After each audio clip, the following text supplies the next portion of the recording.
Kata Musailamah, oke, saya masuk Islam, tapi ada syarat. Syaratnya adalah kalau Muhammad wafat, maka dia harus menjadikan aku sebagai penggantinya. Baru saya akan masuk Islam. Ini kan sombong amat.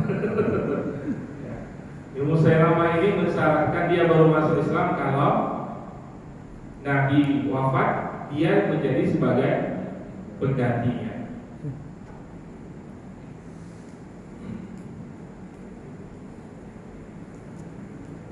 Kemudian dan Nabi mendengarkan pesan itu, ya, sampai ke telinga Nabi. Pada saat itu Nabi pegang kayu, atau pegang kayu kecil. Kata Nabi, demi Allah, engkau minta kayu ini saja tidak akan aku berikan.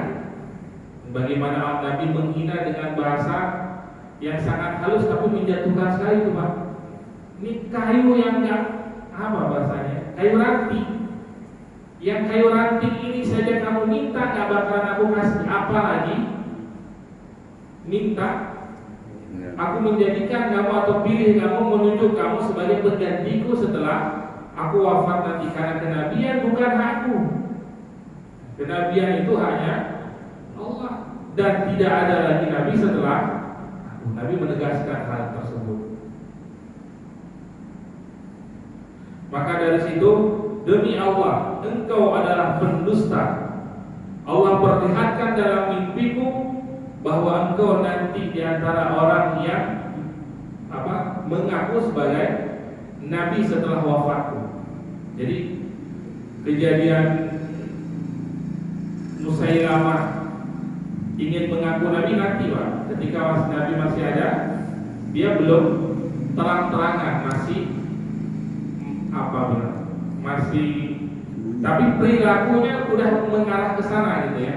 Perilakunya seakan-akan dia mendapatkan wahyu, seakan-akan nanti ada tambahan kisahnya ini. Karena salah seorang sahabat yang hilang jatuh imannya, itu runtuh imannya, kisah Nahar. Ya, karena dia nanti akhirnya Musailamah meyakinkan diri dia sebagai nabi. Insyaallah nanti sampai ke sana kita. Maka Nabi menegaskan, jangankan kenabian, tongkat kayu kecil ini saja gak akan kuberikan buat kamu. Ya, begitu Nabi marah gitu ya terhadap pernyataan dari Musailamah Al-Kadzdzab. Makanya dari situ muncullah gelar buat untuk Musailamah pendusta, Musailamah Al-Kadzdzab. Al-Kadzdzab itu artinya pembohong, pendusta. Kemudian para sahabat bertanya, apa maksud engkau ya Rasulullah Musailamah sebagai pendusta?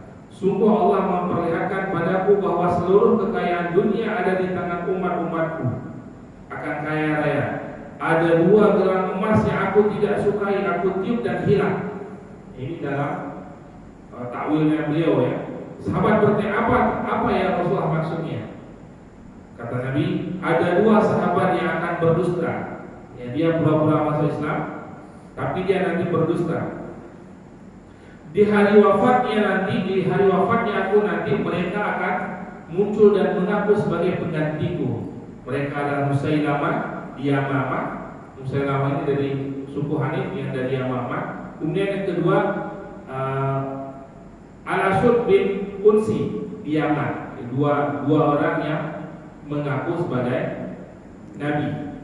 Nanti dua-duanya dikalahkan oleh Khalid bin Walid pada masa pemerintahan Sayyidina Abu Bakar. Pertama sekali yang beliau lakukan adalah memerangi yang mengaku nabi, kemudian yang enggan membayar zakat. Ya kan, ketika Sayyidina Abu Bakar mendapatkan jabatan khalifah itu kan Sayyidina Umar bertanya-tanya gitu. Ini orang kan lembut sekali, mungkin gak ini bisa tegas gitu ya. Ternyata ketika Sayyidina Abu Bakar mendapatkan amanah sebagai khalifah, tegasnya luar biasa, lurus, Pak.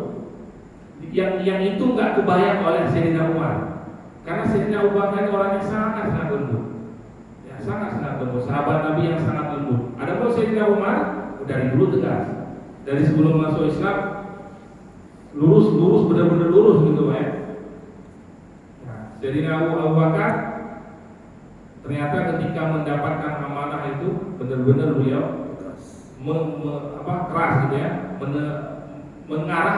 menggerakkan seluruh pasukan, hampir kota Madinah kosong karena untuk memerangi Musailamah, kemudian memerangi orang-orang yang murtad, kemudian memerangi orang-orang yang enggan membayar zakat. Insyaallah nanti ada di kisah Sayyidina Abu Bakar. Kemudian setelah rombongan dari Bani Hanifah ini tadi 5 orang ini, ada Musailamah di situ, tiba di Yamamah. Musailamah berkirim surat ke Rasul. Ditulis di situ dalam suratnya, dari Musailamah utusan Allah kepada Muhammad utusan Allah. Sesungguhnya aku juga diutus oleh Allah sebagaimana engkau diutus. Maka bumi ini kita bagi 2, setengah kekuasaanmu, setengah di bawah kekuasaanku. Bagaimana? Baru ngaku saja udah minta bagiannya. Kemudian Nabi membalas suratnya Musailamah, dari Muhammad utusan Allah kepada Musailamah sang pendusta. Langsung Nabi pakai gelarnya dia, pendusta. Sesungguhnya keselamatan bagi yang mengikuti wahyu. Adapun bumi ini milik Allah, dan Ia berikan kepada yang Ia kehendaki, dan pastilah kesudahan yang baik bagi orang yang bertakwa. Singkat suratnya tapi begitu dalam bentuknya, menegaskan semua apa yang diminta oleh Musailamah nggak ada, nggak mungkin ya. Dan membatalkan semua pernyataannya Musailamah. Maka setelah itu, kisah yang mengikuti dalam kisah ini adalah kasus murtadnya Nahar bin Unfuwah. Ini perlu dihafal baik, Nahar bin Unfuwah, karena banyak pelajaran kita ambil dari dia.